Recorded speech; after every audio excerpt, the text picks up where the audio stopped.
Hi friends, പവിത്ര സീരിയലിൻ്റെ episode കുറച്ച് ലേറ്റായി പോയി. അപ്പോൾ അതിനെല്ലാവരോടും ക്ഷമ ചോദിക്കുന്നു. അങ്ങനെ എപ്പിസോഡിൻ്റെ തുടക്കത്തിൽ വിക്രം വേദ അയച്ചെന്ന കരുതിയിരിക്കുന്ന ആ ഡിവോഴ്സ് നോട്ടീസ് നോക്കി വളരെ സങ്കടത്തോടുകൂടെ നിൽക്കാട്ടോ. പെട്ടെന്നായിരിക്കും ഒരു കാര്യം ഓർമ്മ വരുന്നത്.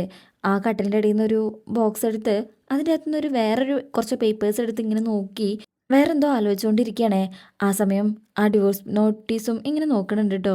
അതായത് മുമ്പ് ഒരിക്കൽ വിക്രം വീട്ടിൽ പുറത്തെവിടെ പോയി വന്ന് കൈ കഴുകുക കേട്ടോ. ഹലോ വിക്രമ, ഇത് കണ്ടോ എന്ന് പറഞ്ഞ വേദ അങ്ങോട്ട് വരും. വിക്രം ചോദിക്കും, എന്താ ഇത്?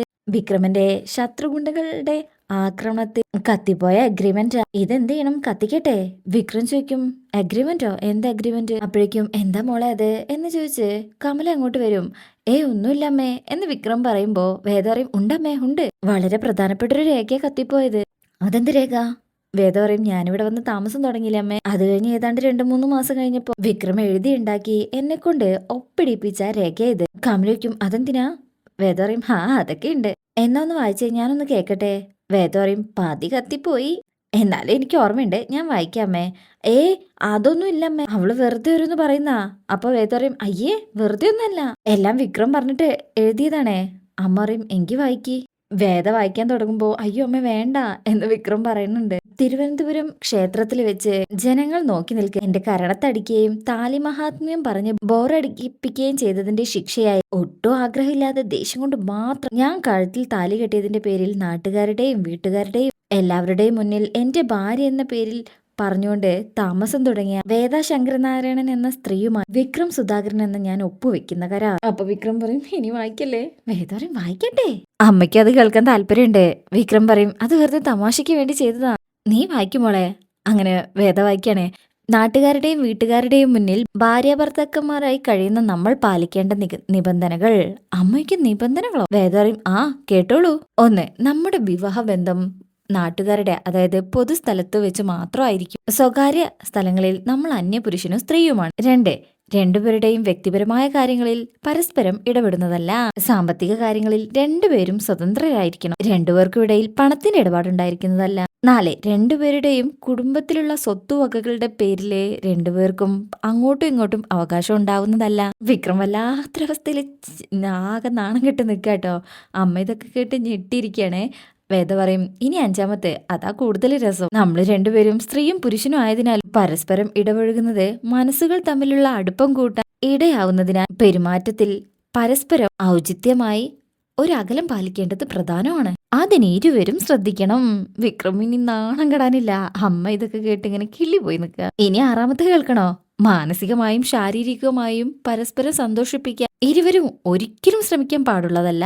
അയ്യേ ഇനി മതി. വേദോറിയും, ഇത്രയായില്ലേ, ബാക്കിയൂടി വായിക്കാന്നേ. ഇപ്പോൾ ഇരിക്കുന്ന ഈ ഇരിപ്പുവശം മാറുകയാണെങ്കിൽ ശാരീരികമായും മാനസികമായും ഒരുമിച്ച് ജീവിക്കാൻ തുടങ്ങുന്ന പക്ഷം മേൽ പറഞ്ഞ പോയിന്റുകളിൽ മാറ്റം വരുത്താൻ ഇരുവർക്കും അവകാശം ഉണ്ടായിരിക്കുന്നതാണ്. വിക്രം ഒരു പാഹ നഴ്സറി കുട്ടിയെ പോലെ ഇങ്ങനെ തലയും താഴ്ത്തി നിൽക്കണേ. വേദയ്ക്കും എങ്ങനെയുണ്ട്? അമ്മ ഇതൊക്കെ കേട്ട് വിക്രമിനെ നോക്കി ചിരിക്കും. എടാ കഴുതേ, എന്തൊക്കെയാണ് നീ എഴുതി വെച്ചിരിക്കുന്നത്? അത് പിന്നെ അമ്മ, ഞാൻ വെറുതെ തമാശ എന്ന് പറയലും വേദയുടെ കയ്യിൽ നിന്ന് ആ പേപ്പർ പിടിച്ചു വലിച്ചോണ്ട് വിക്രം അവിടെ നിന്ന് ഓടിപ്പോവാ. അമ്മയും വേദയും അത് നോക്കി ഇങ്ങനെ ചിരിക്കുകയാണ്. അങ്ങനെ അത്ര രസകരമായിട്ട് പ്രണയിച്ച ആ കാര്യങ്ങളൊക്കെ ആലോചിച്ച് ഇപ്പം ആ പേപ്പറും കയ്യിൽ പിടിച്ചിങ്ങനെ വിക്രം ഇങ്ങനെ നിൽക്കുകയാണ് ആ റൂമിൽ.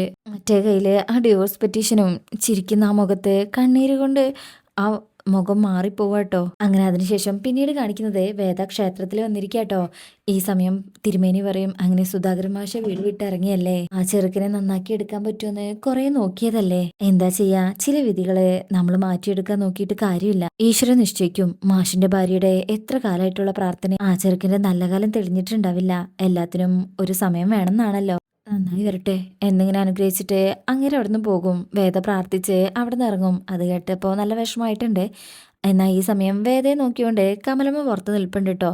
വേദ കണ്ടിട്ടില്ല. അവിടുന്ന് പോകാൻ തുടങ്ങുമ്പോൾ മോളെ എന്ന് വിളിക്കുമ്പോൾ വേദ ഓടി വരികയാണ് അമ്മയെന്ന് വിളിച്ചുകൊണ്ട്. വീട്ടിൽ നിന്ന് ഇറങ്ങുമ്പോൾ വെറുതെ ഒരു തോന്നലുണ്ടായിരുന്നു, മോളെ അമ്പലത്തിൽ വെച്ച് കണ്ടാലോ എന്ന്. വേദയുടെ കൈ പിടിച്ച സംസാരിക്കുന്നത്. വിക്രമിനോട് വഴക്കിട്ട് മോൾ അവിടെ നിന്ന് ഇറങ്ങിപ്പോരുമ്പോൾ എനിക്ക് സങ്കടമായെങ്കിലും അത് കുറെ കാലം നീണ്ടുപോകുന്നതാണെന്ന് വിചാരിച്ചില്ല. എപ്പോഴെങ്കിലും നിങ്ങൾ ഇണങ്ങുന്ന കരുതാനായിരുന്നു അമ്മയ്ക്ക് ഇഷ്ടം. പക്ഷേ മോളത് എന്നേക്കുമായി അവസാനിപ്പിക്കാൻ തീരുമാനിച്ച ഇറങ്ങിപ്പോന്നെന്ന് അമ്മയ്ക്ക് ഇപ്പോഴാ മനസ്സിലായത്.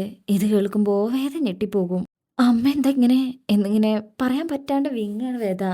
അങ്ങനെ അമ്മ പറയും, ഒപ്പിട്ടയക്കുന്ന ഒരു തുണ്ട് കടലാസ്, കോടതിയിൽ നിന്ന് ചാർത്തി കിട്ടുന്ന ഒരു പേപ്പറും മതിയോ മോളെ എല്ലാം അവസാനിപ്പിക്കാൻ?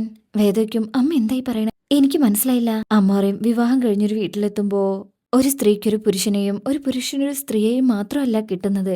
അമ്മ, അച്ഛൻ, സഹോദരങ്ങൾ, അങ്ങനെ ഒരുപാട് ബന്ധവും അതിനോടൊപ്പം ഉണ്ടാവും. ഭാര്യയ്ക്കും ഭർത്താവിനും സ്വതന്ത്ര വ്യക്തികളാണെന്ന് പറഞ്ഞ് പിരിയാം. പക്ഷേ അങ്ങനെ മനസ്സുകൊണ്ട് സമ്മതിക്കാൻ കഴിയാത്ത മറ്റു ബന്ധങ്ങളും ആ വീട്ടിലുണ്ടാവില്ലേ? അതോ നീ ഞങ്ങളെ താൽക്കാലികമായ ബന്ധമായിട്ടാണോ കണ്ടിട്ടുള്ളത്? വേദ പറയും, അങ്ങനെയൊന്നും പറയല്ലേ അമ്മേ.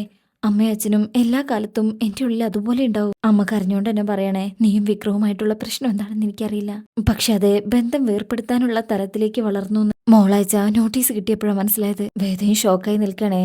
അവന് പക്ഷേ അത് മനസ്സുകൊണ്ട് അംഗീകരിക്കാൻ കഴിഞ്ഞിട്ടില്ല. വേദയ്ക്കും അമ്മ എന്തൊക്കെയാ പറയുന്നത്? നോട്ടീസ് അയച്ചെന്നോ? ആരെ? കമലയ്ക്കും, അപ്പോ മോൾ അറിഞ്ഞിട്ടല്ലേ ആ നോട്ടീസ് വന്നത്? വേദ പറയും, ഇല്ലമ്മേ, ഞാൻ അറിഞ്ഞിട്ടില്ല. പക്ഷേ ഡിവോഴ്സ് വേണമെന്നുള്ള ആ മ്യൂച്വൽ ഡിവോഴ്സ് പെറ്റീഷനില് ഒപ്പിട്ടിരിക്കുന്നത് മോളാണല്ലോ. വേദ ഞെട്ടിപ്പോവും. അപ്പോഴാണ് ശ്രീകാന്ത് അന്ന് ഒപ്പിട്ട് വാങ്ങിച്ച കാര്യം വേദ ആലോചിക്കുന്നത്. മോൾ അറിയാതെ ആരാ അതയച്ചത്? മോളെ?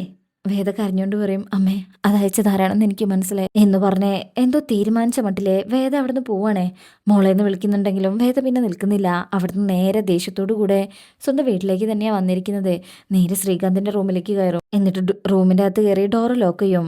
നിങ്ങൾ വിക്രമിന് വല്ല നോട്ടീസും അയച്ചോ? അയച്ചിരുന്നോന്നേ? അപ്പൊ ശ്രീകാന്ത് പറയും, ആ നോട്ടീസ് നീ തന്നെ എനിക്ക് ഒപ്പിട്ട് തന്നതാ, ഓർമ്മയില്ലേ? വേദ പറയും, പക്ഷെ അത് അയക്കുന്നതിന് മുന്നേ നിങ്ങൾ എന്നോട് ചോദിച്ചോ? എന്നാലും അത് വേണ്ടതല്ലേ വേദ? വേദയ്ക്കും, എന്തിന്? നിങ്ങൾ പറയുന്നത് പോലെ മറ്റൊരു വിവാഹം ചെയ്ത് ജീവിക്കാനോ? നീ പതിയെ സംസാരിക്കേ, നമുക്ക് സംസാരിക്കാം. വേദ പറയും, ഹോ, അപ്പം മറ്റുള്ളവർ കേൾക്കുന്നുള്ള പേടിയുണ്ടല്ലേ? ശ്രീകാന്ത് പറയും, ഇതുവരെ നമ്മൾ സംസാരിച്ചതും നടന്നതൊന്നും അച്ഛൻ അറിഞ്ഞിട്ടില്ല. എന്തിനാ വെറുതെ ഇതില് പ്രായമുള്ളവരെ വലിച്ചയക്കുന്നത്? വേദ പറയും, പക്ഷെ എന്നെ സംബന്ധിക്കുന്ന കാര്യം എന്നോട് പറയാതെ ചെയ്യാൻ നിങ്ങൾക്ക് എന്ത് അധികാരമുള്ളത്? ശ്രീകാന്ത് പറയും, അന്ന് നീ സ്വമേധയാ ഒപ്പിട്ട് തന്നതല്ലേ വേദ? വേദ പറയും, അന്നത്തെ മാനസികാവസ്ഥയിൽ ഞാനത് ചെയ്തു. അത് അയക്കാൻ ആരാ പറഞ്ഞെന്ന് ഞാൻ ചോദിച്ചത്. ശ്രീകാന്ത് പറയും, ഇതാ നിന്റെ പ്രശ്നം. ഓരോ സമയത്തെയും മാനസികാവസ്ഥയ്ക്ക് അനുസരിച്ചാണ് നീ ഓരോന്ന് ചെയ്തു കൂട്ടുന്നത്. പണ്ട് അന്നത്തെ മാനസികാവസ്ഥയ്ക്ക് അനുസരിച്ച് നീ ഇറങ്ങിപ്പോയി. അന്നേ ആയിരുന്നു ഞാൻ പറഞ്ഞതല്ലേ? അന്നത് കേട്ടിരുന്നെങ്കിൽ ഇന്ന് എനിക്കിതിങ്ങനെ ചെയ്യേണ്ടി വരുമായിരുന്നോ? ഓഹോ, അപ്പൊ നിങ്ങൾ ഇതുവരെയുള്ള ക്രൈമൊക്കെ ചെയ്തത് ഞാൻ കാരണമാണല്ലേ? ശ്രീകാന്ത് പറയും, എന്താ സംശയം? നിനക്കറിയാവുന്ന ശ്രീയേട്ടൻ മുമ്പ് ഇങ്ങനെയായിരുന്നോ? അല്ലല്ലോ. ഞാനും അച്ഛനും കൂടെ എന്തൊക്കെ ആലോചിച്ച് വെച്ചതായിരുന്നോ? നീയും നിന്റെ നശിച്ച മുത്തശ്ശിയും കൂടെ അല്ലേ എല്ലാം കൊളാക്കിയത്. ഇനിയിപ്പൊ ഞാൻ തീരുമാനിച്ച പോലെ ഇങ്ങനെയൊക്കെ ഒന്ന് പോട്ടെ. വേദയ്ക്ക് ഇതൊക്കെ കേട്ടിട്ട് ദേഷ്യം ഇരട്ടിയാവുണ്ട്. അവനായിട്ടുള്ള ബന്ധം ആദ്യം അവസാനിപ്പിക്കാൻ നോക്കാം. അത് കഴിഞ്ഞാവാം ബാക്കിയുള്ള ആലോചനകൾ. വേദയ്ക്കും അതിന് എന്റെ സമ്മതം വേണ്ടെന്നാണോ? ശ്രീകാന്ത് ചിരിച്ചുകൊണ്ട് പറയും, അതിന്റെ ആവശ്യമുണ്ടെന്ന് എനിക്ക് തോന്നിയില്ല. വേദ പറയും, എന്നാ അങ്ങനെ ഒരു നോട്ടീസ് അയച്ചത് ഞാനല്ലെന്നും അതെന്നെ കൊണ്ട് ബലം ചെയ്ത് സൈൻ ചെയ്യിപ്പിച്ചതാണെന്നും ഞാൻ അച്ഛനോട് പറഞ്ഞ അതിലേക്ക് എത്തിയ സാഹചര്യങ്ങളും വിശദീകരിക്കാം. എന്താ വേണോ? ശ്രീകാന്ത് ചിരിച്ചുകൊണ്ട് ചോദിക്കും, നീ എന്നെ ഭീഷണിപ്പെടുത്താൻ ശ്രമിക്കണോ? വേദ പറയും, നിങ്ങൾ എന്നോട് ചെയ്തതും അതാണല്ലോ. ശ്രീകാന്ത് പറയും, എന്നാ നീ ചെന്ന് അച്ഛനോട് പറ. പരമാവധി ഇവിടുന്ന് ഞാൻ പുറത്താവുമായിരിക്കും. അത്രയല്ലേ സംഭവിക്കൂ. പക്ഷെ നിന്റെ വിക്രമനും അച്ഛനും കുടുംബത്തിനും എല്ലാം എന്ത് സംഭവിക്കുന്നേ ഒന്ന് ആലോചിച്ച് നോക്ക്. വേദ കൈയുയർത്തിട്ട് ചോദിക്കും, നിങ്ങൾ ഇത്രയ്ക്കും ക്രൂരനായിരുന്നോ? ഒട്ടുമല്ല. വിയർപ്പ് ഒഴുക്കി നേടിയതും വളർത്തിക്കൊണ്ടുവന്നതിനാൽ വെറും കാവൽപ്പട്ടിയാ മാത്രമാണെന്ന് വന്ന ആരായാലും റിയാക്ട് ചെയ്ത് പോവില്ലേ? വേദയ്ക്കും, സ്ഥാപനങ്ങളുടെ ഷെയർ ആണോ പ്രശ്നം? അതങ്ങ് വിട്ടു തന്നാലോ? അപ്പൊ ശ്രീകാന്ത് പറയും, നിവർത്തിയില്ലല്ലോ. ക്രയവിക്രയം ചെയ്യാൻ നിനക്ക് അവകാശം ഇല്ലല്ലോ. നിന്റെ അടുത്ത തലമുറയ്ക്കല്ലേ പറ്റൂ. അച്ചാച്ചൻ ചെയ്തു വെച്ച കുരുക്ക് അങ്ങനെയല്ലേ? അതുകൊണ്ട് ആ തലമുറ ആരായിരിക്കണം, എങ്ങനെ ആയിരിക്കണം എന്നൊക്കെ ഞങ്ങൾ ആദ്യമേ തീരുമാനിച്ചിട്ടുണ്ട്. നീ അതനുസരിച്ച് ജീവിച്ചാൽ മാത്രം മതി, കേട്ടല്ലോ? എന്നാലേ ഈ റൂമിൽ ഇപ്പം നടന്നത് നമുക്ക് രണ്ടാൾക്കും ഇടയിൽ സൂക്ഷിച്ചാൽ നിനക്ക് നല്ലത് എന്ന് പറഞ്ഞ് ശ്രീകാന്ത് അവിടുത്തെ ഇറങ്ങി പോകുമ്പോ ഛേ എന്ന് പറഞ്ഞ് വേദ സങ്കടത്തിലും ദേഷ്യത്തിലും അവിടെ നിൽക്കുക. അതിനുശേഷം പിന്നീട് ഇലക്ഷന്റെ വിളിച്ചു പറയലൊക്കെ നടക്കുന്നുണ്ട് കേട്ടോ. മൈക്കിലൂടെ പുളിക്കൽ ജീപ്പിൽ വന്നിരിക്കുകയാണ് വിക്രമിനെ കൂട്ടാനായിട്ട്. അങ്ങനെ വിക്രമും ഇപ്പോൾ വൈറ്റൊക്കെ ഇട്ടിട്ട്, അച്ഛാ ഞാൻ ഇറങ്ങാണേ എന്ന് പറഞ്ഞ് പോവാൻ തുടങ്ങുമ്പോൾ മാഷ് പറയും, എന്തായാലും ഇലക്ഷൻ വരെ കൂടെ നിൽക്കാന്ന് പറഞ്ഞതല്ലേ, പോയിട്ട് വാ. വിക്രം പറയും, തിരിച്ച് അച്ഛന് തന്ന വാക്ക് ഞാൻ പാലിക്കും. ഇലക്ഷൻ കഴിഞ്ഞാൽ ഞാൻ ശ്രീനിവാസ് സാറിന്റെ കൂടെ ഉണ്ടാവില്ല, വരട്ടെ എന്ന് പറഞ്ഞ് ഇറങ്ങാൻ തുടങ്ങുമ്പോൾ കമല വിളിക്കും, വിക്രം, ഞാനിന്ന് അമ്പലത്തിൽ വെച്ച് വേദയെ കണ്ടിരുന്നു. ആ കുട്ടി അറിഞ്ഞിട്ടല്ല ഡിവോഴ്സിന്റെ നോട്ടീസ് വന്നത്. വിക്രം ചിരിച്ചോണ്ട് പറയും, അതിൽ ഒപ്പിട്ട് കൊടുത്തത് അവള് തന്നെയല്ലേ? അയച്ചപ്പോ അറിഞ്ഞില്ലെന്നല്ലേ ഉള്ളൂ, തീരുമാനം അവൾ എടുത്തു കഴിഞ്ഞതല്ലേ? അപ്പൊ അമ്മ പറയും, അല്ല മോനെ, അവളുടെ സംസാരത്തിന് എനിക്ക് അങ്ങനെയാ തോന്നിയത്. മാഷു പറയും, ഇപ്പൊ ഇനി അത് പറഞ്ഞിട്ട് കാര്യമില്ല. തൽക്കാലം നീ അത് ഒപ്പിട്ട് തിരിച്ചയക്കുന്നില്ല, അതിവിടെ ഇരിക്കട്ടെ. എന്താണ് അവളുടെ അടുത്ത് നിൽക്കുന്ന അറിയാലോ. അവൾക്ക് താല്പര്യമില്ലാത്ത നോട്ടീസ് ആണെങ്കിൽ അതങ്ങ് കീറി കളഞ്ഞേക്കണം. ബാക്കി കാര്യം പിന്നീട് ആലോചിക്കാം. അപ്പോഴേക്കും ഹോൺ അടിക്കാട്ടോ പുറത്തുനിന്നുള്ള ആൾക്കാര്. നീ ചെല്ലേ, മാവേലിക്ക് ശേഷം കേരളം കണ്ട നേതാവ് ശ്രീകാര്യ ശ്രീനിവാസനല്ലേ, നീ ചെല്ലേ എന്ന് പറഞ്ഞ് കളിയാക്കി വിടുക. അങ്ങനെ വിക്രം അവിടുന്ന് പോവാണ്. കമല പറയും, എല്ലാം ശരിയാവുമായിരിക്കും അല്ലേ മാഷേ? മാഷ് പറയും ആദ്യം ഇലക്ഷൻ കഴിഞ്ഞ് അവനെ ശ്രീകാര്യ ശ്രീനിവാസിന്റെ അടുത്തുനിന്ന് പോരട്ടെ, ആ കുട്ടി തിരിച്ചു വരും കമല, ഉറപ്പ്. അങ്ങനെ പറഞ്ഞിരിക്കുന്നിടത്താട്ടോ ഈ ഭാഗം കഴിയുന്നത്. അപ്പൊ ഇന്നത്തെ റിവ്യൂ ഇഷ്ടമായിട്ടുണ്ടെങ്കിൽ ലൈക്ക് ചെയ്യുക, സബ്സ്ക്രൈബ് ചെയ്യുക, സപ്പോർട്ട് ചെയ്യുക. താങ്ക്